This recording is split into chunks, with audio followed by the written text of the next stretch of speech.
All right, 1911 detail strip. Let's get started here. First, you want a plastic or nylon hammer, a 2mm punch, or even T-handle Allen, a flathead screwdriver, or an Allen head, depending on what you have for a mag catch lock. Bushing wrench if you're running a GI gun, GI spec gun, and then a paper clip. All right, first step, check safe and clear. Thumb up on the slide stop, lock it to the rear, visually inspect, safe, clear, and empty. Next step is we're going to bring the slide forward. We're going to put the safety on.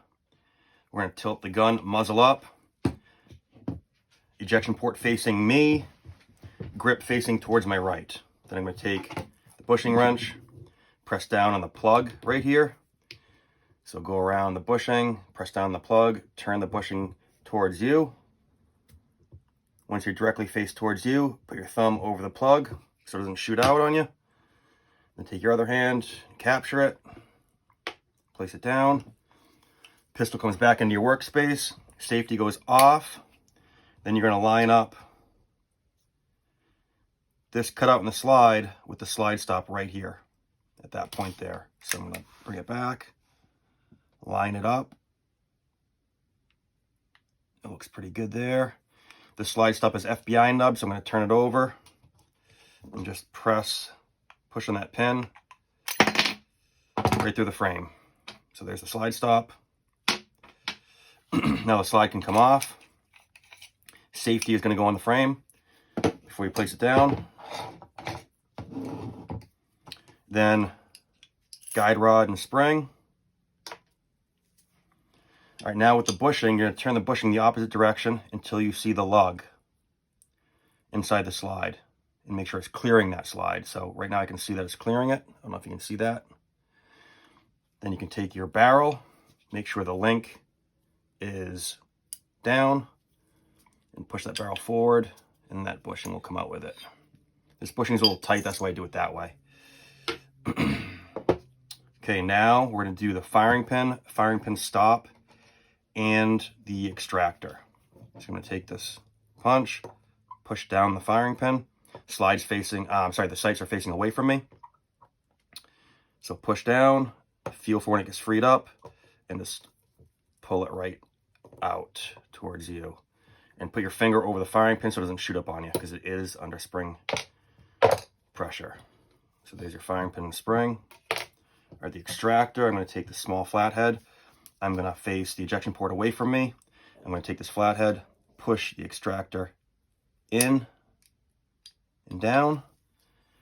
And then the little cutout for the firing pin stop is what I'm going to grab a hold of with the flathead and just pull it right out. There's your extractor. The slide is stripped other than the sights. Set that aside. Now the frame.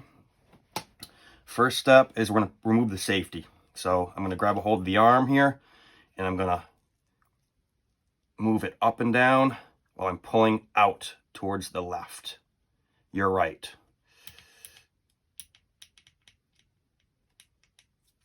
So there's your safety. On some guns, I'm capturing the grip safety here as well at the moment. Some guns, your plunger tube assembly will want to shoot out on you. So keep a thumb in front of that when you're taking the safety out. All right, next step, I'm going to leave that grip safety in there. I'm going to put my fingers on the hammer and pinch them. Pinch the hammer, grab the trigger, press the trigger, release the hammer, and let it rest in the frame. The point of that is to relieve pressure on the mainspring so I can remove the mainspring housing. All right, so next step is the mainspring housing. Going to place it elevated a bit, take the punch it out. This pin is non-directional, but there is a beveled end which you can place a punch, so I just use that end. Mainspring housing slides out. This gun is tight, but there it is. Grip safety now just comes right out. Sear spring. And then your hammer and sear and disconnector pins right here. Hammer pin, sear and disconnector pin. So you're going to turn the gun opposite direction and punch the pins out from left to right. And you just go right out. I'm going to shake them free. So I have hammer with hammer strut, disconnector and sear. I'm going to take the disconnector and sear. I'm going to put the pin in, place it aside for the time being. All right, next from here, if you want, you can remove the plunger assembly if you haven't already. So 2 detents. It is directional. There is a ledged end. That one goes in first. All right, so now mag catch and trigger. So you're going to press the mag catch in slightly, put your screwdriver in or hex head, and just get a feel for where it's free. Right there it's free. I'm turning towards me. It comes right out. Trigger, grab a hold of it, just push it out the rear end, like so. Mag catch assembly, you can remove the lock if you want to. Turn counterclockwise if you're facing it towards you like it would be in the frame.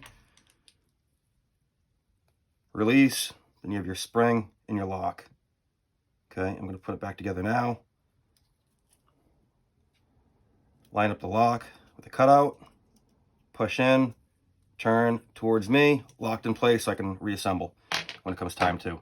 Okay, next thing, I'm not going to do the grips, but I will say one thing on the grips. If you're running G10 grips and you're not using O-rings for the grip screws, you're going to want to use some Loctite. So what I do is I remove the bushings, I do a heavy dose of Loctite in the bushings, and then a very, very light dose on the grip screws. That's so I can remove them easily, because what happens is on a carry gun, if you have a stainless frame or a carbon steel frame, yes, stainless does rust.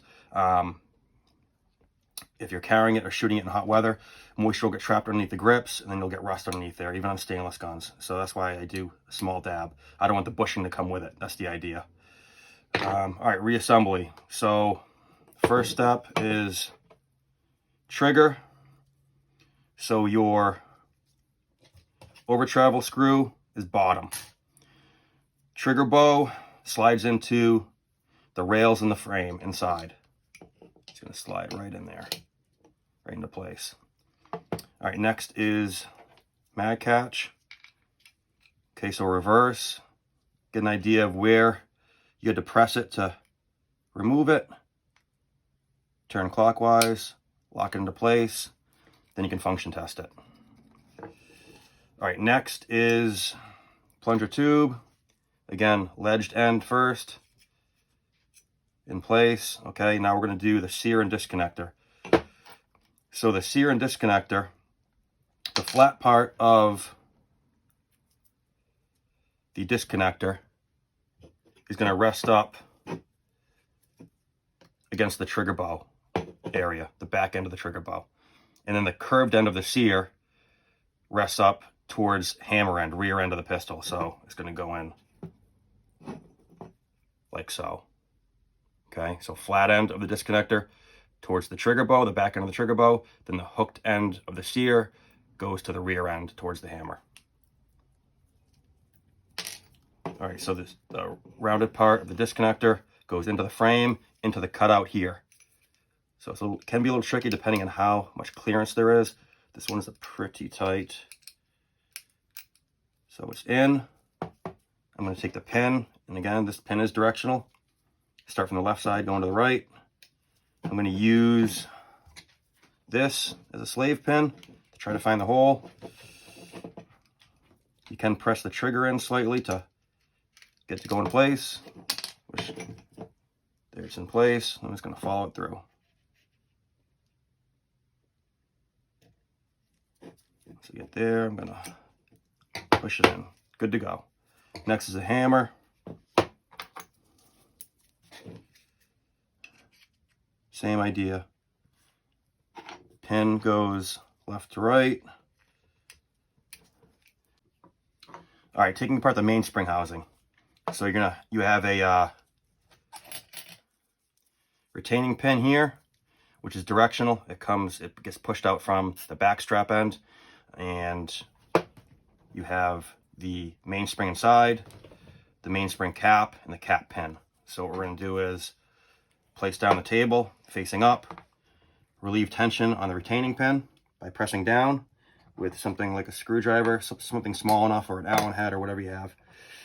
And take my paper clip, push the pin out, and then slowly release the mainspring. So you have the retaining pin, the cap, the spring, and the cap pin. Okay. Reassembly is opposite. Right in.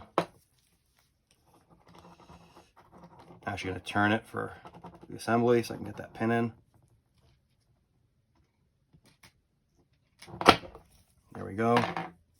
Back in action. All right, so let's get back to reassembling the frame. Hammer strut and hammer are forward. Oh, sorry. Sear spring in. I'm going to put it right in the notch. The cutout in the frame right here. Mainspring goes in. Slide it right in the rails.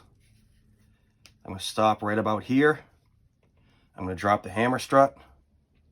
Line it up with the mainspring cap. Leave a little bit of room so I can fit the grip safety in. No resistance, push it right up, good to go. Now I'm going to put the mainspring housing pin back into place. All right, at this point, we can cock the hammer while keeping a grip on the grip safety so it doesn't come out on you, and install the thumb safety. So I'm going to cock the hammer back, take the thumb safety, push it in, take a flathead, push the detent in, and get the safety in place. Okay, I'm going to turn the safety on. Now we're going to go into the slide. All right, next is the slide. So first is going to be the barrel and the bushing. Make sure the link is down on the barrel. Put the bushing on the barrel so that the lug goes into the slide. Barrel's in battery. Bushing's in place. All right, so now I'm going to turn the bushing the opposite direction, like so. Guide rod spring. This cutout on the guide rod mates up with the round end of the barrel.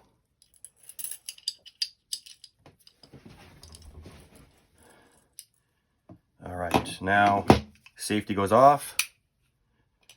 Slide goes back on the frame.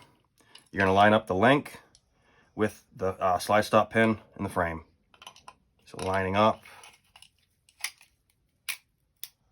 Lines up perfectly. If it doesn't, you can use something like this to round it off.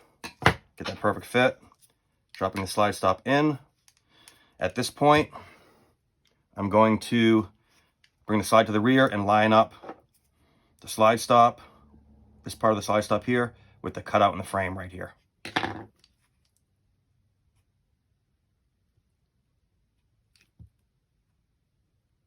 So right there. Let's push it right in. You may have to relieve some pressure on this detent here, depending on the gun. Slide goes forward. I'm going to put the safety on. Gun goes back up. Grip facing towards my right, ejection port facing towards me. Going to grab the plug, push down the spring, turn the bushing, lock it in place, bring the gun to my workspace, safety off. I'm going to rack it. 1, 2, 3. I'm going to do a function test of the trigger, make sure it resets. So I'm going to press the trigger, rack it while holding trigger back, checking reset, resets, checking again, resets, cock it back again, safety goes on, safety goes off. I'm going to check the trigger to make sure the grip safety is working. Pressing trigger without depressing the grip safety works. That's it. Good to go. Any questions, let me know. Like and subscribe.